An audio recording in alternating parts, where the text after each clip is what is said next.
Welcome to the Being There podcast.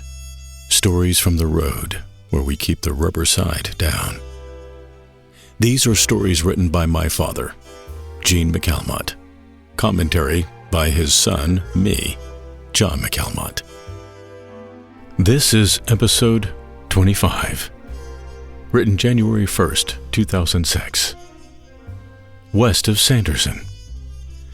This story is the beginning part of the first trip the author made to West Texas in 1967, and how it almost ended just outside San Antonio. The story continues in Tres Cervezas, which, if you're curious, has already been turned into a podcast this season. So if you haven't listened to that one yet, you can listen to it after this. Here is West of Sanderson. Highway 90 west of Sanderson would numb the mind of even the staunchest individual. It had turned into a long stretch of infinite black asphalt surrounded by flat land and the occasional glimpse of light from a distant ranch house. I wasn't sure how long we had been traveling, but it seemed endless.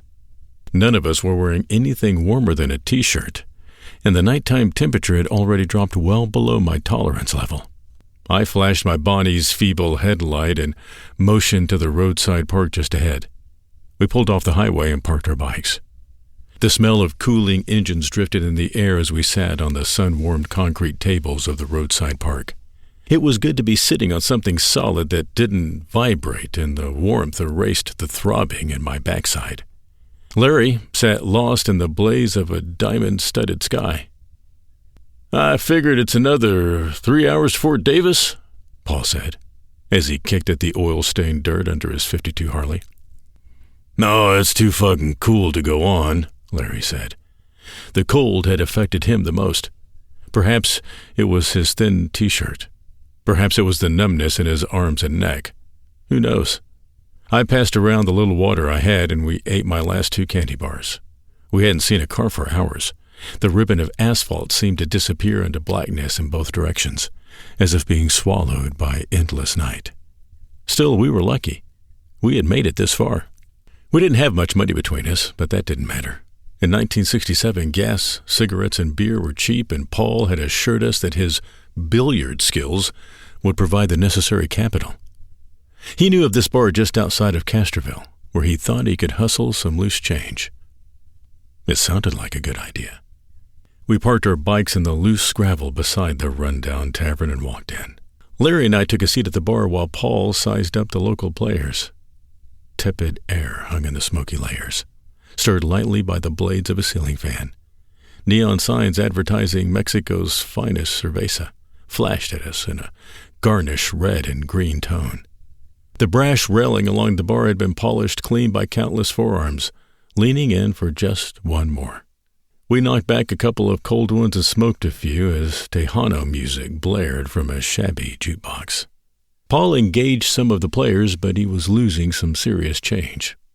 A husky man who had been watching slapped a 50 on the table, not to be denied his share of the spoils. The other players backed away. Paul winked at me and took my last sawbuck. Larry looked away. The man broke the rack, sinking several balls, and then proceeded to run the table. I turned away from the carnage. I heard a hollow thud as stick met ball. Larry looked toward the table and whispered, "He missed." I lit another cig. Paul slammed several balls into various pockets, then drifted the last one in, followed closely by the cue ball. A quietness fell over the room as the solid white ball stopped just shy of the pocket. Someone hit the floor from a nearby bar stool. The ball didn't move. I emptied the contents from a tall green bottle and tore the gold XX label. "Side pocket," Paul said, pointing with his cue stick. He gently nudged the cue ball forward, lightly kissing the black 8 ball. It rolled effortlessly into the side pocket. The room grew more silent. The jukebox had run out of quarters. No one moved as Paul picked up the money from the table. The man slammed down his stick and bellowed, "Rack 'em."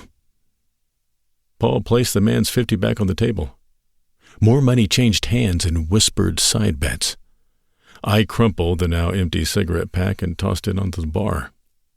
For the next few minutes, Paul ran the table one after another until he had taken all the man's money.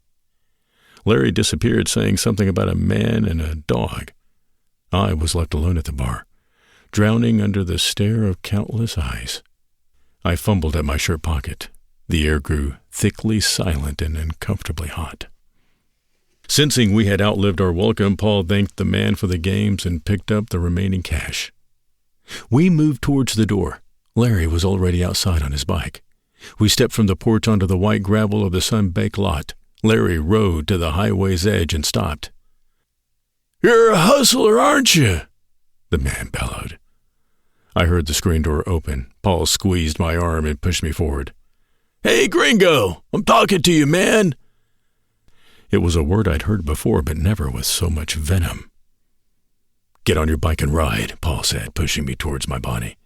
I jammed the Kickstarter with the strength of 10 men. The Triumph's engine burst to life, and I shot across the lot in a reckless abandon. I looked back as a group of men surrounded Paul. He mounted his bike and heaved at the Kickstarter, but the Harley wouldn't fire. Again, nothing. Men were shouting insults in Spanish and English. Paul disappeared within the closing circle. I blipped the throttle nervously. Paul stood above the menacing crowd as he swung the Kickstarter through a mighty arc. Something fired. He burst through the crowd, launching forward in a series of jerks as 74 cubic inches of steel and rubber clawed at the ground. Men started running, only to disappear in a rain of rock and white dust as Paul spun a perfect donut in the loose gravel. We bundled Larry in some extra clothes and tied a pair of boxer shorts around his neck to shield him from the cold. He looked ridiculous, but you go with what you've got. We pulled out onto the darkened highway, led only by the stars and the dull glow from our headlamps. Paul pulled ahead of my Bonnie. I could feel the heat from the old panhead and smell its oily presence. Larry pulled alongside, underwear flapping bizarrely in the wind. I smiled and gritted my teeth against the cold. None of us knew what the future held, and it really didn't matter. We were young, we had gas and beer, and money. And it was good to be alive. Life just didn't get any better than this. Life is, and always will be, a sum of the experiences we have. One of the things my parents always taught me is to experience life, and my dad did that as reflected in this story. And the older I get, the more that's all I really want to have are those experiences. Fortunately, I'm older and have more money, and I could wear the proper clothing if I was going to take a ride like this. And no, I don't play pool like any of them did. So that would definitely be out of the cards. But isn't it true that we should have all of the experiences that life offers us? So after listening to this, keep that in your mind. When a friend asks you over for a cup of coffee or a cocktail in the evening, when somebody invites you out to dinner or says, "Hey, let's get together," don't say, "Yeah, let's do that." Put a date on the calendar. Set a time. Have an experience with friends, with family. Don't ask for things for Christmas. Don't ask for things for your birthday. Ask